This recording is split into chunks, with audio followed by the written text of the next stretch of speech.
Hi, I'm Joel Schrenk, voiceover talent and entrepreneur. I'm hopping out of my sound booth today to talk about trust. What is it? Why do we need it? The answers may surprise you. Stick around.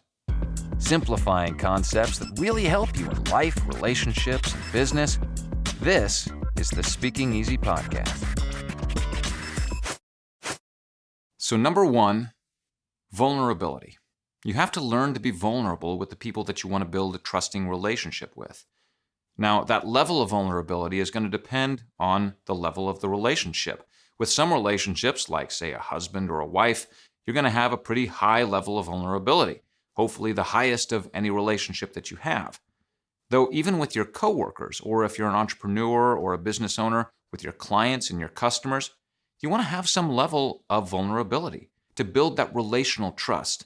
Now, when I'm talking about relational trust, I'm talking about maybe kind of obviously the kind of trust that you use when you're building a relationship. People might trust you to get your job done. They might trust you to be punctual, but that doesn't mean that they really trust you, in the same way that you would have that sort of relational trust. And so that's what I'm really talking about when we're getting to this vulnerability aspect. You're opening up to people, even to my clients and my customers. I'll let them know what's going on in my life. Obviously, there's a certain level of vulnerability that you don't want to go past when you're talking about a customer or a client or a coworker. You don't need to start pouring your heart out to them like they're your counselor or they're your spouse. But letting them know what's going on in your life. Oh, hey, I had a doctor's appointment the other day. Or, hey, I just had a kid. I wanted to let everybody know. And that sort of vulnerability not only builds your relational trust, but it makes people feel more relatable to you. People will want to hang out with you more. They'll want to spend more time with you. They'll want to do more business with you if they feel like they can relate to you. So number two, have constructive conflict. I recently read a book, and in that book, one of the quotes that I loved was the idea that trust is not assuming that everyone is on the same page as you are. It's knowing that when people push you, or when people have some sort of constructive conflict, that they're doing it because they care about you or they care about the team. There are so many dysfunctional teams that don't make any forward motion because they don't trust each other enough to say what they actually think and risk conflict. You think about a marriage where somebody says, "I've never had an argument with my wife ever," and you think, I wonder how good their communication really is. And there's definitely something to that, because if you're actually communicating your thoughts and your feelings, you're going to have some conflict. It's unavoidable. Now, how do you make that conflict constructive? Well, I was having an argument with my wife the other day and talking about getting vulnerable about things. And it was not an argument, it was more of a discussion. But it was starting to get somewhat passionate. And we both understood that we were getting passionate about it and that things were getting a little bit heated, and we know each other well enough that we know how to push each other's buttons, and so we actively do not do that when we're having discussions like this. That's how you have unproductive conflict, is by just pushing people's buttons. But in this situation, we were talking about a situation in our lives that's coming up, just a decision that we have to make. And we're both kind of coming at it from slightly different perspectives, and we're kind of agreeing, but we kind of I'm a little bit less sure about things than she is. And so there was some kind of explaining that she had to do that for me, it was just kind of, there was some kind of pushing and back and forth. And at the end of our conversation, I understood her point. I understood exactly what she was trying to say. And it took that kind of argumentative discussion, that conflict really, to understand and provide clarity to the point that she was trying to make.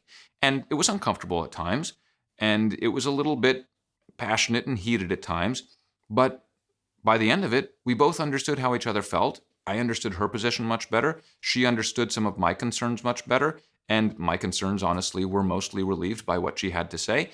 And there was clarity that was achieved. But if we weren't willing to trust each other and engage in that sort of conflict, we just wouldn't have done anything. We would be nowhere nearer reaching a decision.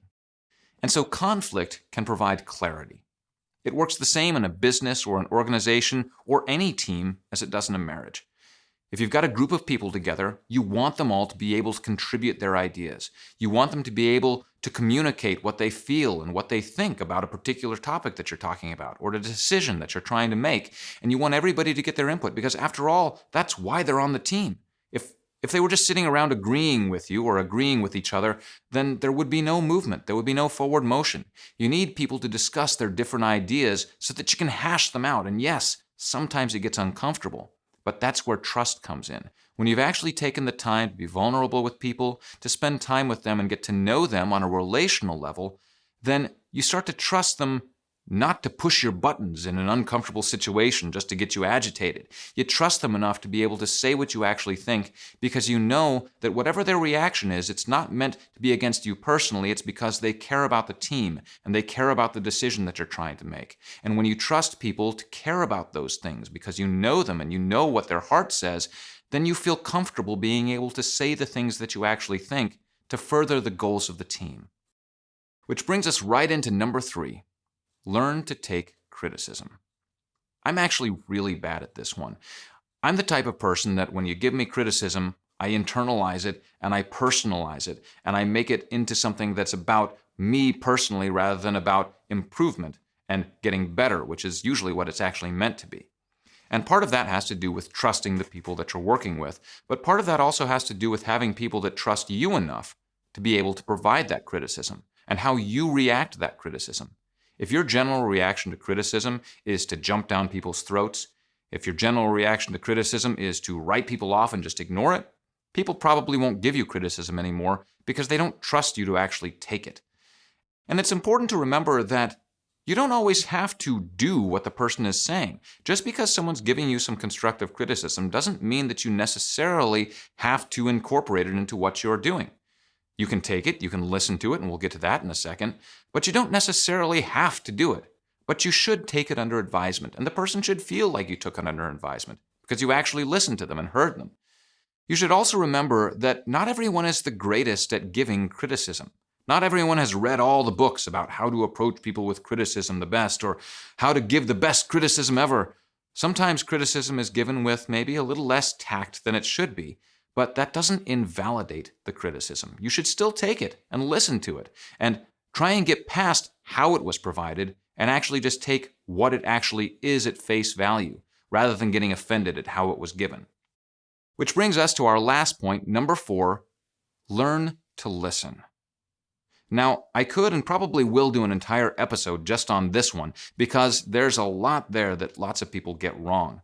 But to simplify it for trust building, you need to let people feel heard throughout all of the steps I've already mentioned. In vulnerability, you've been vulnerable with someone. You need to give them the opportunity to be vulnerable with you and listen to them.